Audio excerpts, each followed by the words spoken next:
All right, welcome back for another episode of Carnivore Trades. Today is Wednesday, May 25th, 2022. If you're not done so already, you like the content, give the video a thumbs up, subscribe, comment, etc. Come follow me on Twitter. If you're interested in swing trading alerts and analysis, you like making money, hey, come follow me on carnivoretrades.com for swing trading alerts and analysis.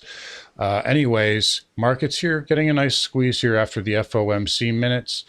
So nice move there on the spiders, up 1.1%. NASDAQ actually leading, so that is a good sign.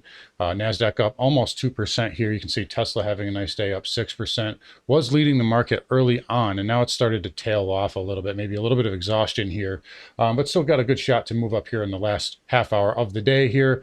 It is about 3:30 p.m. IWM also having a nice kind of 1, 2, 3 up pattern there. Same thing on the Dow. So nice moves across the board. Semis up 2.5% here. You see Nvidia up 5%. They report after the bell. So really what it comes down to is we have a technical breakout here on the spiders. And if you watched yesterday's video, or if you haven't watched yesterday's video, go back and watch that because I explained this whole kind of pattern here.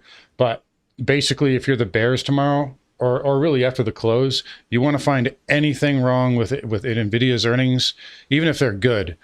You want to find anything you can, and you want to smash the heck out of this market because you cannot let a close above, especially if we close above 400 here on the spiders. We can't let this breakout happen, and you don't want a consecutive update. You definitely don't want to close above 403.80 or that 20 period moving average, which is basically the same level at this point. So essentially what you need to do is you have to have a repeat of this kind of 20 MA hit and just basically a sell the rip move. And if that happens, then you could possibly go down and make new lows. If we don't take out the lows, though, you could still have a scenario like we had in March here, where you kind of rolled over and then you had a little higher low, and then a push off to the upside. So really it's up to the bulls to prove it tomorrow. And they really got to shake those bears out. And again, if NVIDIA is really the wild card here. So if NVIDIA manages to crush, like some companies have, Zoom did pretty well. Qualcomm did good last quarter. So some of these tech stocks have had decent earnings, although, others have been very poor. Obviously, Snap yesterday we talked about. But again, so NVIDIA's got a good shot to really make or break the market here. But again, it's all going to come out to this technical breakout, and can the bulls get some follow through? You see the triple Qs here, which are leading today, still not above these pivots, but again, the same kind of falling wedge pattern there. So really nothing too different there on the daily time frame as far as the Russell is concerned. Again, we talked about this. I talk about it every day. You got these higher lows here coming to play on the Russell, and that is taking out these pivots. Russell's in a little bit better technical shape than the rest of the market, and generally you take that as a bullish sign, as small caps represent risk. Some growth stocks are getting bids today as well. A lot of short covering going on. ARC here, Carvana. Really, I'm upset about this one. I missed the entry. I was looking for a little bit of a retrace this morning. This thing was up about 20% at one point today, but huge move here for Carvana. Lots of things getting bids across the board. We talked about Zoom a minute ago. Roku, this is one we were in yesterday. We got in at 76.66. We're probably going to take this one off the table pretty shortly here, but a nice pop on Roku, up 7.5%. So a nice one day stress-free trade there for us on Roku. If you want to get in on that, again, come find me on carnivoretrades.com. We're absolutely crushing it this year. Anyway, so let's look at the semis here on the daily. So again, possibly higher lows in place. And you can see on the NQ futures, I pointed this out to members too, you're starting to put in higher lows as well. So again, there's the setup here, and I say this all the time, but the bulls have the setup. It's just, can they execute it? So everything's really set up for the bulls right now. And again, we talked about semis, but NVIDIA can throw a wrench into that. So hopefully, it'll call, as far as NVIDIA is concerned, even a nothing burger, if they did nothing, that would be a positive for the market. Basically the market doesn't want it to have another Netflix or a Facebook or a Snapchat. And I think that would be a positive. IGV here, cloud software, also kind of a growth sector, getting a nice bid as well. So possible for a ABC move up here. So you got a low here, a little consolidation, and starting to get a pop. If you can clear these highs, I do have it getting up to at least 291, possibly a little bit higher depending on if the market wants to cooperate or not. Dow Transport's recouping some gains here. Nice little tail candle there the other day, making a higher high. So this should be poised to test this breakdown area just above 14,000. So nice little reflex bounce there for the transports. Yields, again, pretty quiet, all things considered, touching that 50-day moving average.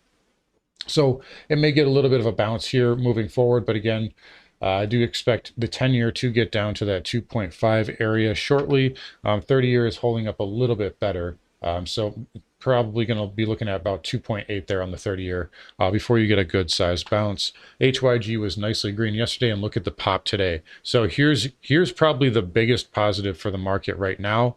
HYG up 1.42%. That's a huge move for high yield debt for this ETF. It's massive.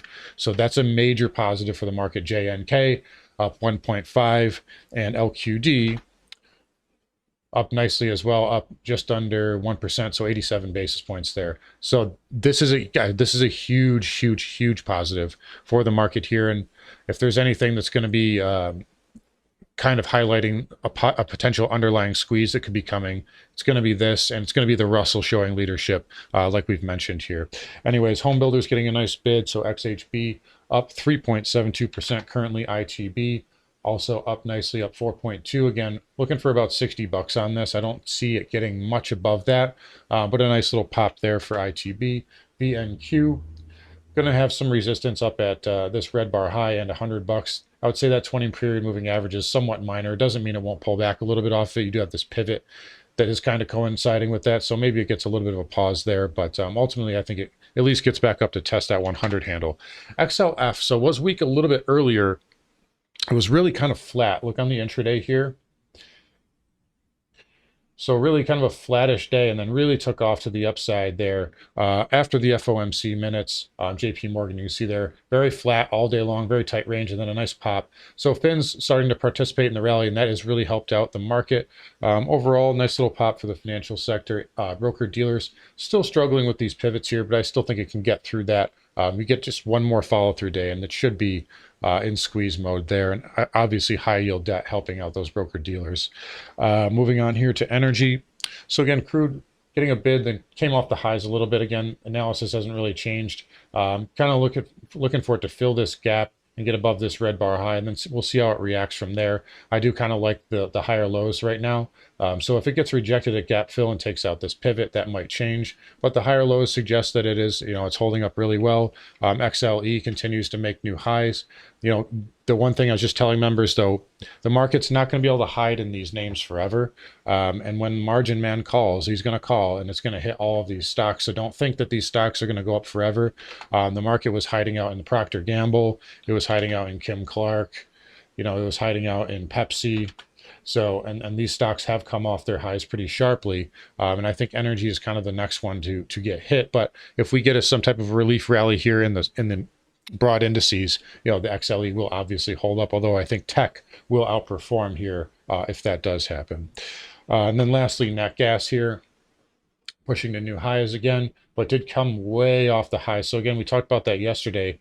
It has historically struggled with that $9 handle the first time or so that it hits it. So we'll see if maybe that pulls back there. Maybe it overshoots. It's a very volatile commodity, so nothing to say it can't go a little bit higher, but it is holding up really well, and we'll respect it. That's why I didn't take that short there, guys. I told you guys that pullback pattern there just did not give me the setup I was looking for, and you can see it has pushed higher, although it is coming off the highs. We'll see what it does here in the coming weeks. Dollar index higher, but coming off the highs. So again, possibly putting in some type of maybe the early stages of a bear flag here. Again, still looking for the dollar to get to 101 and ultimately to that 99 area before it gets a really good bounce. Gold, nice test candle. So you can see the GLD here gapped lower, sold off, and now getting a little bit of a bid. So this may want to flag up. I don't have a problem with what it's doing. I like that. Nothing wrong with something chopped sideways underneath resistance. So a nice move there. Same thing with silver. Starting to flag up, so maybe silver finally starting to shape up a little bit here. Platinum, little test candle, still got an inside bar on the daily, and same thing with palladium there, little doji candle, so maybe that wants to move up here in the short term, and copper as well. Little test candle today and finishing back above the 20 period moving average. So again, if this can flag up a little bit, again, it's got upside to, I would say 4.45, 450, somewhere in that range. All right, and then flipping over here to Bitcoin. So Bitcoin really quiet here. It's generally, we've been talking about this. It's been a leading indicator. Not so much right now. So Maybe tomorrow is going to be a flattish day. You know, we'll have to watch Bitcoin in the overnight to see if that continues. But it has been a leading indicator. You know, if it can get above this red bar here, or really this one's the major one, then I think it's going to have some type of a nice counter trend rally, and that should coincide with the equity markets. But we'll have to see what we get. It's been it's such a tight range. It's really hard to make much commentary on it lately because it's been so tight.